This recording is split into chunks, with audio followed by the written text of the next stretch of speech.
வாழ்க்கையில வருகிற ஏதோ ஒரு சவால்களின் நிமித்தம், ஏதோ ஒரு சூழ்நிலை நிமித்தம் உடைக்கப்பட்டிருக்கிறீங்களா?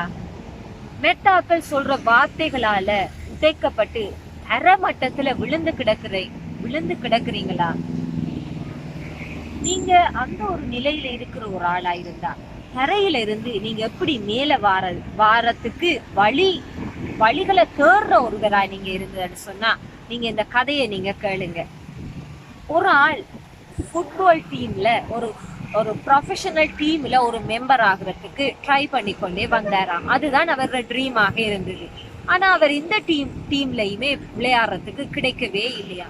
அதனால அவர் ஒரு ஆக்ட் பண்றதுக்கு, ஒரு நடிகரா ஒரு டிவிலயோ டிராமாஸ்லயோ நடிக்கிறதுக்கு அதை வலிக்கிட்டாராம். ஆனா அதுக்கும் அவருக்கு சந்தர்ப்பம் கிடைக்கவே இல்லையா. அதே மாதிரி அது கிடைக்காம இருக்கிற நேரம் அவர் அதிலேயும் தோல்விகளை சந்திச்சு, ஆனாலும் அவர் முடங்கி கிடக்கல. அவர் தகப்பனர் ஒரு ரெஸ்லிங் அதுல ஒரு ஃபேமஸான ஒரு ரெஸ்லரா இருந்தபடியா அதுல அவருக்கு ஒரு இன்ட்ரெஸ்ட் வந்து ரெஸ்லிங் செய்ய தொடங்கினாராம்.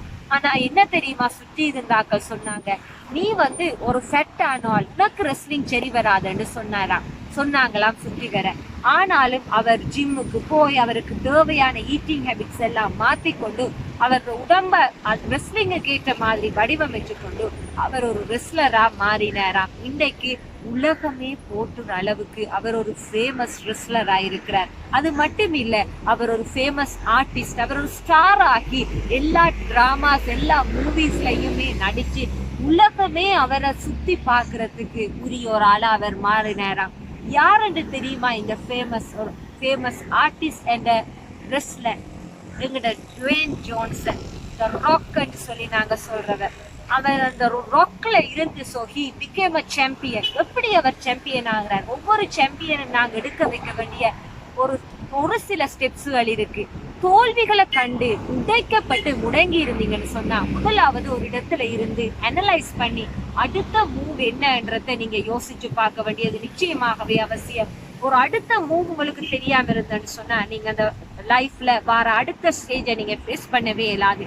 ரெண்டாவது, மெட்டவர்கள் சொல்ற கருத்துக்களையோ மெட்டவர்கள் சொல்ற கதைகளையோ, அவங்க உங்களை இன்செக்யூரிட்டி, அவங்க இப்படி சொல்றதால நான் இப்படி I am stupid because of தட்ன்னு சொல்லி அப்படி சொல்ற ஸ்டேட்மெண்ட்களால நீங்க ஒரு நாளும் டிஸ்ட்ராக்ட் ஆகாதீங்க. அவங்களோட லெவலை அதை அவங்களோட முடிச்சு உங்களுக்கு ஒரு நியூ லெவலை நீங்க பேஸ் பண்ணுங்க. மூன்றாவது, உங்களுக்கு இருக்கிற விஷயங்களை நீங்க ஒரு எக்யூப்மெண்ட் எடுத்துக்கொண்டு அதை நீங்க பிராக்டிஸ் பண்ண வலிக்கிடுங்க. இல்லாத விஷயங்களை வச்சு உங்களுக்குரிய சோர்ஸை நீங்க ஒரு கான்ஃபிடென்ஸை அதுல நீங்க அப்ளை பண்ணுங்க. நாலாவது, உங்களோட ட்ரீம்ல ஒரு நாளுமே கிவ் அப் ஆகாதீங்க. எப்பொழுதுமே ஒரு கோல் ஓரியன்டான ஒரு ஆளா இருங்க. எப்ப இந்த இடத்துல இந்த கோலை நீங்க ஓடி முடிக்கணும் என்ற ஒரு கட்ஸ் உங்களுக்கு இருக்கணும். அப்பதான் நீங்களும் ஒரு ராக் லெவல்ல இருந்து ஒரு சாம்பியனா, ஒரு களைச்ச ஒரு விருட்சமா நீங்க மாறலாம்ன்றது ஒரு நாளும் மறந்துடாதீங்க. நன்றி.